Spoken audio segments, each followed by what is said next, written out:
Hey, thanks for coming in today. I'd love to answer any questions you have. Thank you, Melissa. I appreciate it. Yeah, again, so Mahalo Wellness is a CBD oil company, and we have the tinctures, all right, and then we have capsules that we're looking to ship, obviously, and then we also have like a glass container that our salve is in, right? Okay. So talk to me about how you guys go through, looking at each one of our products, and, I got to tell you, internally, we just put them in boxes and said, let's just try to figure it out. But how do you guys go through that thought process of like, okay, here's what we have, what's the best way of doing this?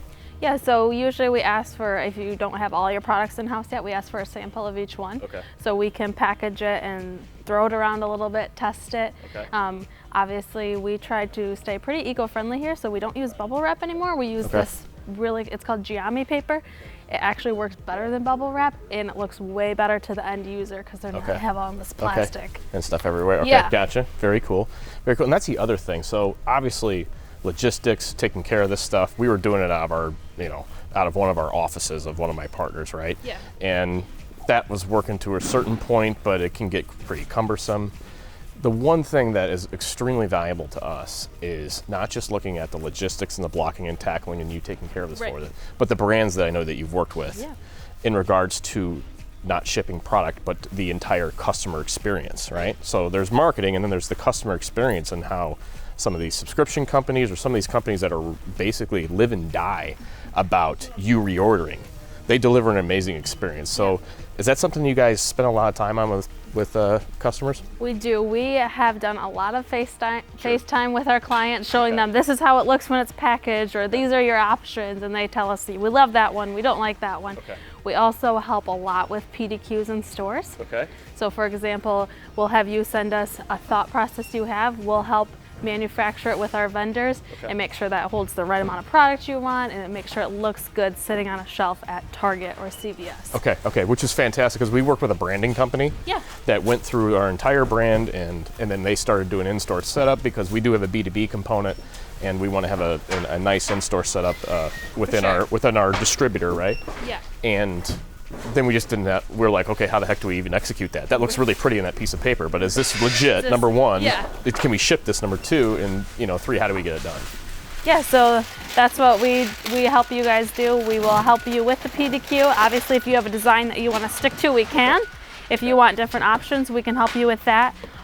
We do anywhere from a small 10 by 10 inch display to a 34 by 10 inch display. Okay, that's cool. And like, I mean, do you ever find yourself in conversations where, you're analyzing, you get to see the sales basically of each one of these businesses, what's flying out the door, what's actually working, right?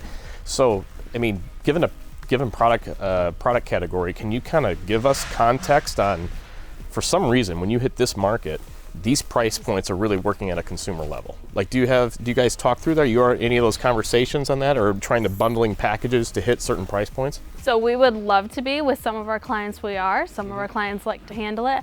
What we've noticed is the more that the clients involve us, it usually seems to be better because we do see what's going out, what's packaging well together. We also have a really good software where you can pull any of those kind of reports if you like. As you said, the data's here. Right. You guys have a lot of data that's just, a lot of it is we're guessing. I can show you real quick too. This is a great example of a PDQ that we have in store.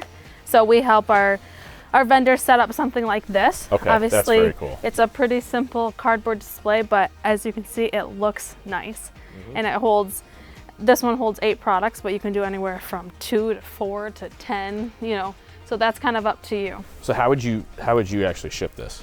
So we actually ship this one 2 different ways. Okay. We ship it one with the product in it, and we then put fillers in here. The only piece that doesn't come on is this, because this will break in shipping. So this gets tucked underneath. It just pulls out, and we can ship it to where it more than likely shows up like this. There might be a little, you might have to adjust things. Move this here and here. The other option is we can unwrap it. Yeah. The other option, we can put them all in boxes and ship it separate, and you can have the end user put it in themselves. That's awesome. I mean, honestly, the first way is the way that I typically would go, right? Yeah. It's just whenever you can take out time from someone else's, it's a better And it's better a deal. simple open box, slide it out, put this in, good to go. Very cool. And we work with, if you guys have an idea, but you don't know how to ship it into the store, you give us a sample. We'll work with our local vendors to fit packaging in there so where it doesn't move. Okay, so you actually have, you know, a relationship set up to execute on this kind of stuff too. Okay, very cool. We once worked with a vendor. We started shipping at this big gift set into Target. Target complained that all the cups were falling out of place. So we took the product, took it into a local manufacturer that does cardboard inserts, had them build it, and that's what we currently still use for them. Awesome. Okay, that's awesome. Very cool. Very cool. I'll tell you what, that's extremely helpful to me. I mean, when we've looked at this, you know, there's options out there, but I like the component that you understand all the blocking and tackling to deliver the product, that things that's necessary. We saw the tech and everything like that. But at the same time, we're entrepreneurs trying to grow our business. Right. And there's things that we think we know, but you have so much data and experience here that it's cool that you're focused on the customer experience, because that's really where we're all going to make more money. Yeah, and we're all about partnership here. Perfect. So if you trust us, we trust you, you guys keep selling, we'll worry about the back end. That usually seems to work out the best for everyone. But ideally it'd be a hybrid. You guys understand what's selling. Okay, here's some ideas here. We had client XYZ, they switched their packaging and their price point went from 40 to 75 and their cost of ad spend, blah, blah, blah, blah. Like those conversations could be interesting, and you have the data, you know, part of that data lives here too. So. Yeah, we've worked with a client 5 years ago. They started very small. Now they have over 1,200 pallets in our facility in only 5 short years. Wow. So we were able to be a part of that growth and see it and help them and say, hey, you guys are shipping a lot of these together and it seems to be flying off the shelves. Awesome. Well, Melissa, thank you so much. It's been very, very informative and I appreciate it. We'll continue the conversation, okay? Yeah, perfect. Look forward to talking to you. Thank you. Thank you.